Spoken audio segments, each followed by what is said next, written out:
Mark, you've written in the past about markets and actually investors in general jumping at shadows. What are the likelihood of a Le Pen victory and a Wilders victory? Well, there is a problem here. We got blindsided by Trump, we got blindsided by Brexit. So you can't really blame investors for wanting at least some insurance against the prospect that Marine Le Pen.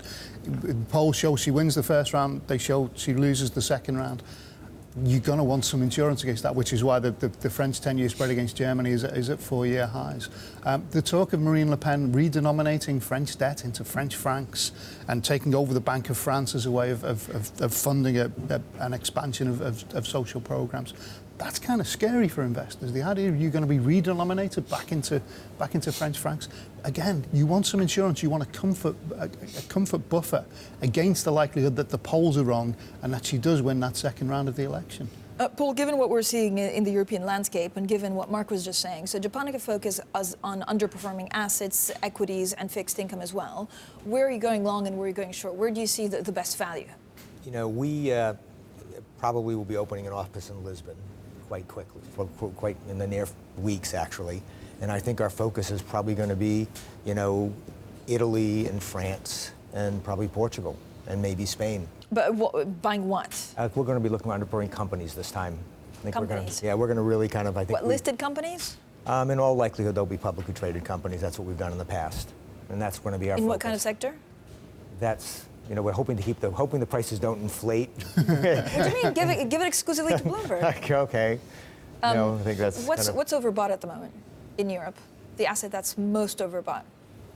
You know, I think for us, the ones, you know, depending on where you look at them, like the financial industry tends to be the one that the swings between value and not. I mean, if you go back to 2008, Morgan Stanley was on the verge of like bankruptcy, and their bonds were trading, you know, maybe in the 20s at the time. And now they have a 75 billion market cap. You know, that's a big swing for a couple of years from being worth nothing. And so I think, you know, we'll stay with the more, you know, kind of fundamental operations where we can really add value and probably combine them. And that's where we're going to look. But we, you know, much like you see the turmoil in France, our view is let it create turmoil. Yes, investors will get worried. The comments that are getting made by Le Pen are scary. And you know, whether they're intentionally scary, whether they're Trump-esque to try to create, you know, that drama in the market, you know, let it push down prices. You know, that's fine from us. Mark, do you think the market is right to be quite relaxed about Brexit? I don't think the market is that relaxed about Brexit. The pound is still way down from where it was before the vote.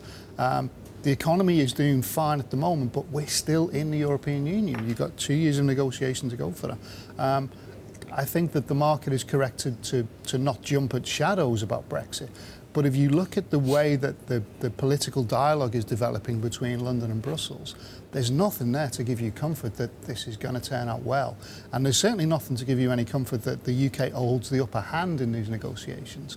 All of the cards seem to be in the hands of Brussels and the EU 27 going forward. So I think the market is on pause, on hold, but is rightly nervous about what happens next once we actually trigger Article 50 and once we start those talks.